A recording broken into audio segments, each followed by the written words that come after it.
तो आ गए हम लोग क्वेश्चन नंबर 32 की तरफ, और 32 भी बिल्कुल इसी तरह से सॉल्व होगा जिस तरह से हमने क्वेश्चन नंबर 31 सॉल्व किया है। तो चलिए स्टार्ट करते हैं अपनी सोल्यूशन।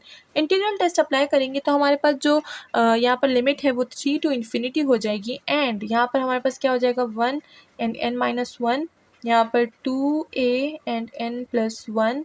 सही है। तो यहाँ पर हमने इंटीग्रल टेस्ट अप्लाई कर लिया है, साथ में dx भी लिख देंगे। अच्छा पीछे मैं dx लिखना भूल गई थी, ठीक है ना, तो यहाँ पर भी आप dx लिख दें। सही है। तो यहाँ पर हमने स्टार्ट कर दिया है इंटीग्रल टेस्ट को।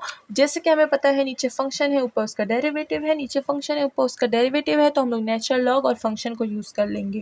तो यहाँ पर लिख देंगे हम लोग नेचुरल लॉग, हमारे पास आ जाएगा ये हो जाएगा x में लिखेंगे तो x-1 हो जाएगा, एंड ये हमारे पास माइनस नेचुरल लॉग, हमारे पास ये 2a हम लोग यहाँ पर लिखेंगे, ठीक है ना, नेचुरल लॉग, एंड ये हो जाएगा हमारे पास x+1। ये हमने नेचुरल लॉग लिख दिया है। साथ में अपनी हमारी जो लिमिट है उसको कंटिन्यू रखेंगे 3 to इन्फिनिटी, ठीक है।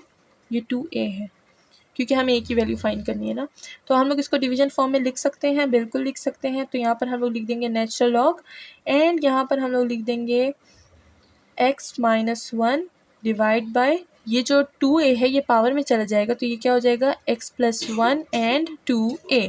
इसी के साथ हमारी जो लिमिट है वो कंटिन्यू रहेगी 3 एंड b, इसको हम लोग b कर देंगे। यहाँ पर हमारे पास जो लिमिट है वो हमारे पास हो जाएगी b to इन्फिनिटी, ठीक है। अब हम लोग क्या करेंगे, बिल्कुल उसी तरह से हम लोग लिमिट पुट करेंगे।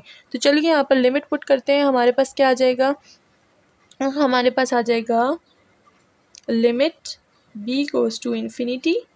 यहाँ पर हम लोग b पुट करेंगे तो ये हो जाएगा natural log b-1 and b+1 2a, साथ में माइनस, और दोबारा से दूसरी वाली लिमिट पुट करेंगे यानी 3, तो ये हो जाएगी 3-1 2 हो जाएगा, ठीक है। डिवाइड हो जाएगा हमारे पास 3+1, तो ये हो जाएगा 4, एंड पावर क्या हो जाएगी 2a।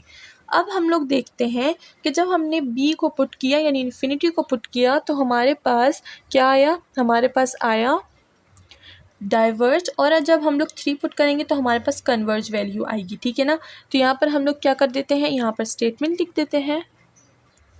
तो उसी तरह लिख देंगे limit b goes to infinity, ये हो जाएगा हमारे पास b-1 and b+1 2a equal to limit b equals to infinity and 1।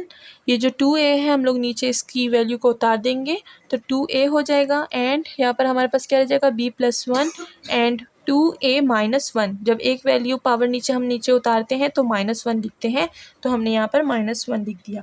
अब इसके लिए हमारे पास जो स्टेटमेंट है वो हम लोग कुछ इस तरह से लिखेंगे, 1 जब 1 आएगा हमारे पास तो हम फंक्शन में 1 आएगा जब हम पुट करेंगे 1/2, ठीक है। अब ये क्यों, ये मैं आपको अभी बताती हूँ।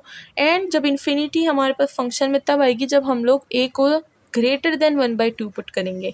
अब ऐसे मैंने 1/2 क्यों लिखा, तो अगर देखें तो यहाँ पर हमारे पास a क्या है 2a है, तो हमें a की कोई ऐसी वैल्यू यानी 1 तो नहीं पुट कर सकते, तो 1/2 करेंगे ना, तो ये हो जाएगी 2 एंड 2, तो a की वैल्यू क्या हो जाएगी 1। सही है। तो हमारे पास फंक्शन से क्या आ जाएगा, हमारे पास फंक्शन से 1 आ जाएगा। एंड जब हम लोग इन्फिनिटी पुट करेंगे तो सारी बात है वो तो हमारे पास 1/2 से ग्रेटर कोई होना चाहिए, तब हमारे पास इन्फिनिटी आ जाएगी, ठीक है। तो यहाँ हमने 2 स्टेटमेंट यहाँ पर लिख दिए, बता दिया मैंने कि हमने 1/2 a को क्यों कहा है। तो अब हम लोग इसके लिए स्टेटमेंट लिख देते हैं, यहाँ से स्टार्ट करते हैं ताकि हमारा पेज में इसी पेज में ख़त्म हो जाए। तो हम लोग लिखते हैं कि द सीरीज़, बस जल्दी जल्दी लिखती हूँ, बोलती नहीं हूँ, ठीक है ना।